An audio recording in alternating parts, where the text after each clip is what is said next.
ஏன்னா நம்ம இந்த பக்கம் விசாரிக்கும் பொழுது ஜிவி பிரகாஷுக்கு வேறொரு அஃபேர் இருக்கு, அதனால தான் இந்த முடிவு எடுத்தாருங்கிறதெல்லாம் அவங்களுடைய ஒரே டார்கெட் தனுஷா இருக்காரு. ஸோ அதனால இப்போ கிடைக்கிற இடத்துலலாம் அடிக்கிறாங்க, இவர் அங்கே போனாரு இங்கே போனார். இப்போ சமீப காலமாக ஏஆர் ரஹ்மான் மீது ஒரு மிகப்பெரிய குற்றச்சாட்டு என்னன்னா, அவர் படங்களில் பாடல்களும் சரியா இருக்கிறது இல்லை, ரீ ரெக்கார்டிங்கும் பெருசாக இருக்கிறது இல்லை. அதுக்கு காரணம் என்னன்னா, அவர் அவருடைய மகன் அது சுசித்ரா அப்படி போகிற போக்கில் தட்டி விட்டு போயிட்டாங்க. பட் அது இல்லைன்னு நம்ம சொல்ல முடியாது. ஏன்னா அது அவங்களுக்குள்ள உறவு இருக்காங்கிறது நமக்கு தெரியாது.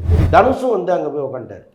அவருக்கு என்னன்னா, வெளியில் வந்தோம்னா இந்த கண்ட கருமத்தையும் பார்க்க வேண்டியதாக இருக்குது, பேசாமல் அங்கேயே போய் உட்காந்துருவோன்ட்டு அங்கே போய் தான் உட்காந்து. அதே மாதிரி சைந்தவி ஜிவி பிரகாஷ் பிரேக்கப்புக்கு காரணம் தனுஷ்னு ஒரு பக்கம் கொளுத்தி போகிறதெல்லாம் ரொம்ப ரொம்ப அநியாயமான.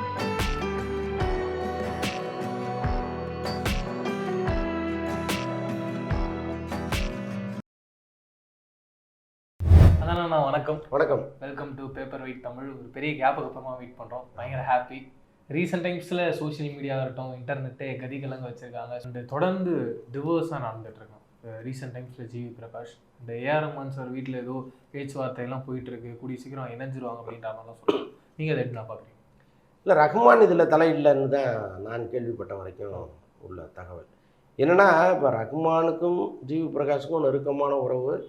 ஜிவி பிரகாஷுடைய தாய் மாமன் தான் அவர் அப்படின்னா கூட நீண்ட காலமாக அவங்களுக்குள்ள பேச்சுவார்த்தை இல்லாமல் தான் இருக்குது. ரொம்ப அப்படி பேசிக்கிட்டால் கூட தொழில் சார்ந்த சில இதுதான் அவங்க பேசிக்கிறாங்க, ரொம்ப நெருக்கம் கிடையாது.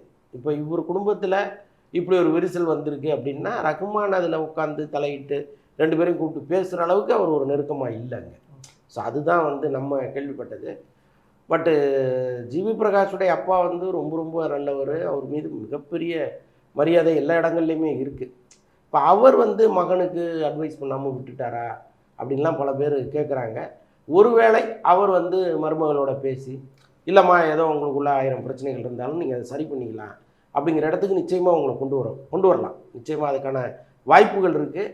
இதுவே இறுதியானது அல்லங்கிறது என்னுடைய நம்பிக்கை. இப்போ அவங்க ரெண்டு பேரும் பரஸ்பரம் நாங்கள் பிரிஞ்சிட்டோம், அதிகாரப்பூர்வமாக நாங்கள் டைவர்ஸ் வாங்கிக்கிறோம் அப்படின்லாம் சொன்னால் கூட இப்போ அது மாறுவதற்கு வாய்ப்புகள் நிறையா இருக்குது. ஏன்னா நம்ம இந்த பக்கம் விசாரிக்கும் பொழுது ஜிவி பிரகாஷுக்கு வேறொரு அஃபேர் இருக்குது, அதனால தான் இந்த முடிவு எடுத்தாருங்கிறதெல்லாம் ரொம்ப ரொம்ப தவறான தகவல்.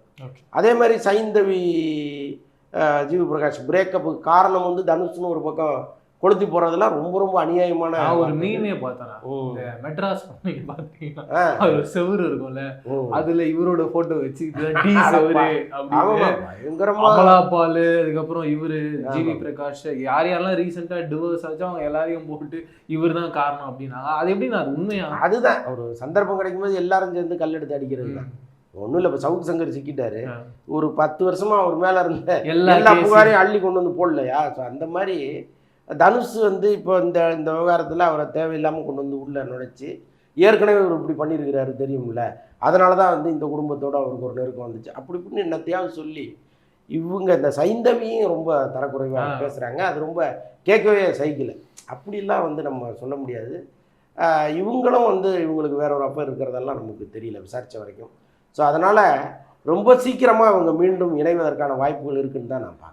அண்ட் தனுஷ் அண்ட் மீனா இவங்க ரெண்டு பேருக்கும் ஏதோ ஒன்று இருக்கா மாதிரியும் டாக்ஸ் போயிட்டு, அது சுசித்ரா அப்படி போகிற போக்கில் தட்டி விட்டு போயிட்டாங்க.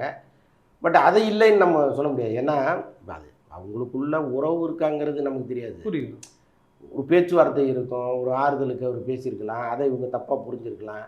ஏன்னா இப்போ தான் அவங்க கணவனை இழந்திருக்காங்க, அந்த துயரத்துலேருந்து அவங்க வெளியில் வர்றதுக்கு இன்னும் பல மாதங்கள் பிடிக்கும். ஸோ அப்படிப்பட்ட சூழ்நிலையில் அவங்க சொல்கிறத நம்ம முழுக்க முழுக்க உண்மையாக எடுத்துக்க முடியல. ஆனால் இவர் ஃபோன் பண்ணி என்னம்மா நீங்கள் சிரமப்படுறீங்க, ஏதோ ஒரு ஆறுதலுக்கு சில வார்த்தைகள் பேசியிருக்கலாம், அது இவங்க பார்வைக்கு தப்பாகப்பட்டிருக்கலாம்.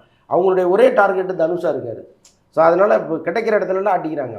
இவர் அங்கே போனார் இங்கே போனார், இவங்களோட பேசினார், இது தவறான உறவு, இப்படி அவங்க சொல்லிகிட்டு இருக்காங்க. மற்றபடி இந்த தனுஷ் மீனா விவகாரமும் சரி, சைந்தவி தனுஷ் விவகாரமும் சரி, இது ரெண்டையுமே நான் நம்ப தயாராக இல்லை. அண்ட் ரீசெண்டாக இந்த ரிலீஸ் பார்க்கும்போதுலாம் நிறைய பெரிய பெரிய படங்கள், ஏன்னா ஜூனில் ரயான் வருதுன்றாங்க, அடுத்து தங்கலான் ரிலீஸ்ன்றாங்க. இது ரெண்டும் இந்த ஜூன் மாதம் தான் ரிலீஸ் பிளான் பண்ணியிருக்காங்களா? ஏன்னா அஃபிஷியலாக இந்தியன் 2 ரிலீஸ் பண்ணிட்டாங்க, நீங்கள் சொன்ன மாதிரி ஜூலை அப்படின்னு. ஆனால் இது ரெண்டும் ஜூன் வருதுங்களா? ஆமாம், ராயன் எப்போ வேணாலும் வருவதற்கு வாய்ப்பு இருக்குது. அது ஏஆர் ரஹ்மான் கையில் இருக்குது. ஓகே, அவர் இப்போ ஆர்ஆர் பண்ணிக்கிட்டு இருக்காரு. வழக்கமாக இப்போ சமீப காலமாக ஏஆர் ரஹ்மான் மீது ஒரு மிகப்பெரிய குற்றச்சாட்டு என்னென்னா, அவர் படங்களில் பாடல்களும் சரியாக இருக்கிறதில்ல, ரீ ரெக்கார்டிங்கும் பெருசாக இருக்கிறதில்ல அப்படிங்கிற மாதிரி சொல்கிறாங்க. அதுக்கு காரணம் என்னென்னா அவர் வந்து அவருடைய மகனை வளர்த்து விடணும் அப்படின்னு நினைக்கிறார். ஓகே. அப்போ என்ன பண்ணுறாரு, முழுக்க முழுக்க பையன்கிட்ட எல்லாத்தையும் கொடுத்துட்டு நம்ம பேரில் நீ பண்ணுறன்னு சொல்லிட்டு போயிடுறாரு. அது வந்து நினச்ச மாதிரி வரமாட்டேங்குது. பட் இந்த படத்தை அவர் பார்த்துட்டு பயங்கரமாக இம்ப்ரெஸ் ஆகியிருக்கார் போல இருக்கு. ராயன் பார்த்துட்டு நானே வந்து அட்டஸ்டச்சாக உட்காந்து பண்ணித்தரேன் அப்படின்னு சொல்லியிருக்காரு. அதன்படியே உட்காந்துட்டார். வேறு எந்த படத்தையுமே கையில் எடுக்கலை. இப்போ வேலைகள் நடந்துகிட்டு இருக்கு. தனுஷும் வந்து அங்கே போய் உட்காந்துட்டார். ஓகே. அவருக்கு என்னென்னா வெளியில் வந்தோம்னா இந்த கண்ட கருமத்தையும் பார்க்க வேண்டியதாக இருக்குது, பேசாமல் அங்கேயே போய் உட்காந்துருவோன்ட்டு அங்கே போய் தான் உட்காந்து முழுக்க முழுக்க அந்த வேலையில் பார்த்துட்டு இருக்காரு. ஸோ அதனால் ராயன் படத்தினுடைய ரிலீஸ் டேட்டுங்கிறது ரஹ்மான் கையில் இருக்குது. ஓகே. இன்னொரு படம் தங்கலான் வந்து நீண்ட காலமாக அவங்க ரெடி பண்ணி வச்சுட்டாங்க. ஓகே. அதுக்கு வந்து சென்சார் பண்ணாமல் வச்சுருக்கிறதுக்கு காரணம் என்னென்னா படம் பழசாயிருச்சுங்கிற ஒரு உணர்வை கொடுத்துரும். சென்சார் டேட்டு நீங்கள் போடும்போது எப்போ சென்சார் வாங்கின படம்டாங்கிற மாதிரி தோணும். ஸோ அதனால் அந்த நெருக்கத்துக்கு நம்ம போட்டுக்கலாம் அப்படின்னு வெயிட் பண்ணுறாங்க. எல்லாமே இந்த ரிலீஸ்க்கான சூழலை எதிர்பார்த்துட்டு இருக்காங்க. ஜூனுங்கிறது சரியான டேட்டா தான். அண்ட் ரீசெண்டாக ஸ்டார்னா ரிலீஸ் ஆகி மக்களுக்கு ரிலீஸ் முன்னாடி ஒரு பெரிய எதிர்பார்ப்பு இருந்தது. அண்ட் ரிலீஸ்க்கு அப்புறமா நிறைய மிக்ஸ்டு ரிவ்யூஸ் தான். உண்மையாகவே அந்த படம் ஒரு பிளாக் பஸ்டர் ஹிட் ஆயிடுச்சு. ஏன்னா நிறைய பேர் பேசுகிறாங்க, ஒரு 3 நாளில் 15 கோடி வந்திருக்கு, கவின் அடுத்த ரேஞ்சில் ஒரு ஸ்டாராக மாறி இருக்காரு. அதை பற்றி உங்களுக்கு தெரிஞ்சது? இல்லைங்க, அது பிரேக் ஈவன் ஆகிருக்காதான் எல்லாரும் சொல்கிறாங்க. பெரிய கிட்டெல்லாம் கிடையாது, பிரேக் ஈவன் ஆகிருக்கு. அதுவே இன்னைக்கு பெரிய விஷயம் தானே. கண்டிப்பாக. ஏன்னா ஒரு படத்தை எடுத்து நம்ம போட்ட காசை திரும்ப எடுத்துட்டாலே பெரிய வெற்றின்னு நினைக்கிற இடத்துல இன்றைக்கி சினிமா வந்துடுச்சு. அதை தாண்டி பெருசாக ஓடிச்சுன்னா அதை கொண்டாடிக்கலாம். பட் இது பிரேக் ஈவன் ஆனதுனால இதையே பெரிய வெற்றியாக நினச்சிட்டு இருக்காங்க அவங்க. பட் அவங்க சொல்கிற அளவுக்கு ஒரு பெரிய விஷயமா இல்லை.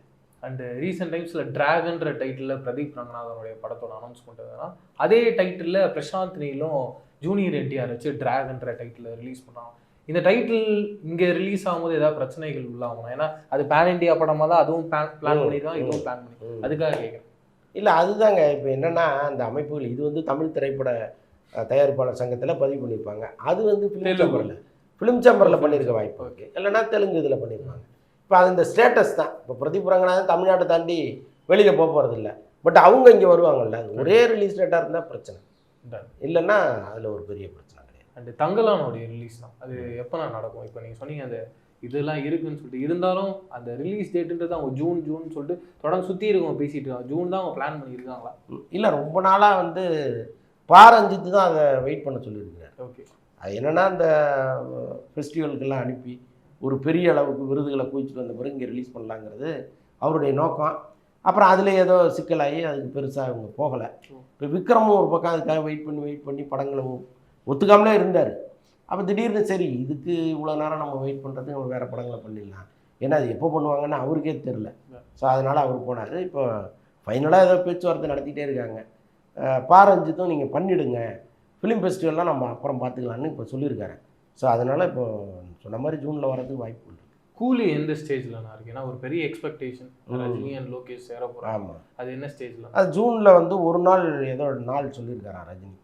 அந்த ஒரு நாள் ஷூட்டிங் என்னை வச்சு எடுத்துருங்க, ஏன்னா சென்டிமெண்ட்டாக எனக்கு ரொம்ப நல்ல நாள் அது. அதை எடுத்து முடிச்சிட்ட பிறகு நான் நடுவில் வழக்கம் போல் வெளிநாடுலாம் போவார்ல, ஒரு படம் முடிச்சுட்டு வந்தோடனே கொஞ்சம் இமயமலை போவார், வெளிநாடு போவார், அதெல்லாம் நான் முடிச்சுட்டு வந்துடுறேன், வந்த பிறகு ஸ்டார்ட் பண்ணிடலான்னு சொல்லியிருக்கேன். அண்ட் சுதா கோங்காரோடைய ப்ராஜெக்ட் அது சூர்யா ட்ராப் ஆனதுக்கப்புறமா அவங்க நிறைய ஹீரோ ஸ்டாக்ஸ் இருக்காங்க, முக்கியமாக சியான் விக்ரம் கூட பண்ண போகிறான்றாங்க. அது எந்த அளவுக்கு உண்மை? ஆமாம்மா, அது உறுதியான தகவல் தான். ஆமாம். அண்டு அது இன்னொரு பாயிண்ட்டில் அவங்க துரு விக்ரமுக்கும் ஒரு கதை பண்ண போகிறாங்கன்றாங்க. அதுவும் உண்மைங்களா? இல்லை, துருவு கிடையாது, விக்ரமை வச்சு தான் பண்ண போகிறாங்க. டன்னா. கடைசியாக இப்போ இருக்க ஒரு பெரிய படம் அப்படின்னா ஒரு பக்கம் குட் பேட் அக்லி, அதுக்கப்புறமா ஒரு அஜித் ஏற்கனவே ஒரு டேரக்டரை கமிட் பண்ணிட்டாரு, ஒரு சிறுத்தை சிவா அப்படின்னு ஒரு டாக் இருக்குன்னா. ஆனால் இன்னொரு பக்கம் என்ன சொன்னாங்க, சிறுத்தை சிவா கங்குவாவை முடிச்சுட்டு அவர் அடுத்து இதில் பண்ண போகிறாரு, பாலிவுட்டில் படம் பண்ண போகிறாரு, ஹிந்தி படம் பண்ண போகிறாரு. இதில் எது நான் நடக்க போகுது? இல்லை, அஜித் படம் தான் நடக்க போகுது. ஏன்னா அஜித்தே ஃபோன் பண்ணி நடுவில் இப்போ கங்குவா போஸ்ட் ப்ரொடக்ஷன் போகும்போது ஃபோன் பண்ணியிருக்காரு. அப்போ தான் வந்து கங்குவா ஃபஸ்ட்டு இது ஒன்று டீசர் மாதிரி ஒன்று வந்துச்சு. அப்போ தான் ஃபோன் பண்ணி சிவாட்ட நல்லா இருக்கு பார்த்தேன் அப்படின்னு சொல்லிட்டு, எப்போ நீங்கள் அதை முடிப்பீங்க, நம்ம படத்தை எப்போ ஸ்டார்ட் பண்ணலாம் அப்படின்லாம் ஃபோனில் கேட்டிருக்காரு. ஸோ அதை தான் சிவா வந்து வெளியில் சொல்லி அது பெரிய தகவலாக போச்சு. அதனால் அஜித் வந்து சிவாவோட ட்ராவல் பண்ணுறதுக்கு ரெடியாக இருக்கார், சிவாவும் வந்து இதுக்கு தயாராக இருக்கார். ஏன்னா இது ரொம்ப முன்னாடியே பேசின கமிட்மெண்ட் இது. ஸோ அதனால் திடீர்னு பாலிவுட் படம் வருது அஜித்தை விட்டுட்டு போகணும்னு அவர் நினைக்க மாட்டார். ஒருவேளை அப்படி அங்கேருந்து வாய்ப்பு வந்ததுன்னா அஜித்திட்ட சொல்லி பர்மிஷன் வாங்கிட்டு தான் போவார். பட் இப்போதைக்கு அடுத்த அஜித். படம் வந்து அஜித்தோட தான். அண்ட் கங்குவா தீபாவளி ரிலீஸ் அது உண்மைங்களா? அது தெரியல. இப்போ அவங்க சிஇஓ தனஞ்சயனே பேசிகிட்டு இருக்காரு, ரிலீஸ் டேட்டுன்னு நாங்கள் ஃபிக்ஸ் பண்ணல சார், ஞானவேல் ராஜா தான் சொல்லணும் அப்படின்னு சொல்லிட்டு இருக்காரு. அதனால் அவங்களே ஏதோ குழப்பத்தில். Thank you very much. நன்றி. சூப்பரான நன்றி. நன்றி.